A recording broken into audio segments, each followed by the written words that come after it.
बिल्कुल दोस्तों, सीरियल बड़े घर की छोटी बहू के आने वाले एपिसोड्स में जबरदस्त ड्रामा और गहरा इमोशनल तूफान देखने को मिलने वाला है। कहानी की शुरुआत होती है उस पल से जब पोल्टू दादा गिरवी ताई को लेकर दुर्गा देवी के सामने आते हैं। गिरवी ताई के हाथ में जब खानदानी कंगन नजर आते हैं तो वहां मौजूद सभी लोगों के होश उड़ जाते हैं। पूरे माहौल में सन्नाटा छा जाता है और हर कोई हैरान रह जाता है कि इतना बड़ा राज कैसे छुपा रह गया। दुर्गा देवी गुस्से से कांपते हुए पूछती है कि ये कंगन कहाँ से आए और किसने दिए। जवाब में गिरवी ताई चौंकाने वाला खुलासा करती है। कहती है कि एक लड़की आई थी जिसने कंगन गिरवी रखे और बदले में पैसे लिए।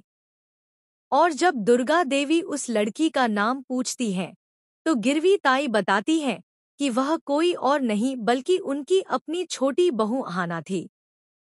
यह सुनते ही दुर्गा देवी का गुस्सा फूट पड़ता है। वे तुरंत आहाना को बुलाकर सख्त लहजे में पूछती हैं कि क्या यह सच है।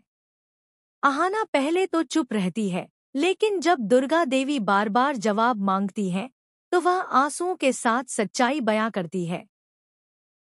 हाँ, उसने कंगन गिरवी रखे ताकि घर की इज्जत बनी रहे, पूजा धूमधाम से हो और मेहमानों को यह लगे कि इस घर की बहुएं अपने कर्तव्य निभाना जानती हैं।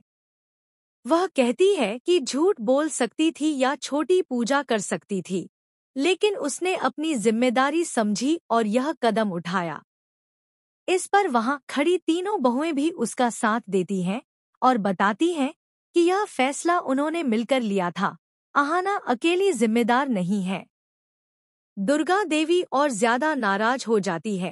कहती है कि अगर पैसों की जरूरत थी तो उनसे कहा होता, लेकिन खानदानी कंगन गिरवी रखना एक बहुत बड़ी गलती है। आहाना हाथ जोड़कर कहती है कि यह सब उसने दुर्गा देवी की खुशी और इज्जत के लिए किया। उसने अपने गहने गिरवी रखकर पैसे जुटाए और वादा करती है कि जल्द ही पैसे लौटाकर कंगन वापस ले लेगी। यह सुनकर माहौल भावुक हो जाता है और दुर्गा देवी का गुस्सा थोड़ा नरम पड़ता है। उन्हें आहाना की नीयत पर यकीन होता है। लेकिन तभी कहानी में नया मोड़ आता है।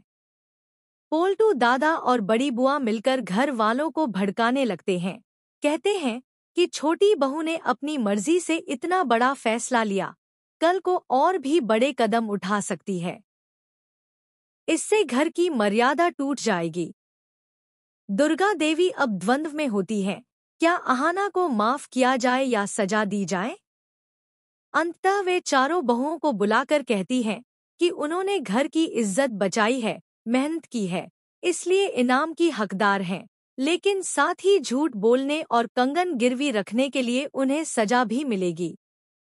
वे गिरवी ताई को पैसे देती हैं और कंगन वापस लेकर आहाना को सौंप देती हैं, पर कहती हैं कि यह गलती वह जीवन भर याद रखे।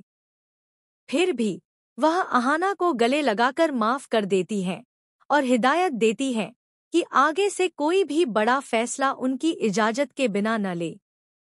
जब सबको लगता है कि अब मामला खत्म हो गया, तभी कहानी में असली तूफान आता है। देवदा की एंट्री होती है।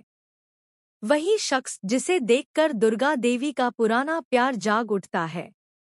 आहाना को जब यह राज पता चलता है तो वह चौंक जाती है, लेकिन फिर सोचती है कि क्यों न दुर्गा देवी और देवदा की अधूरी कहानी को पूरा किया जाए। वह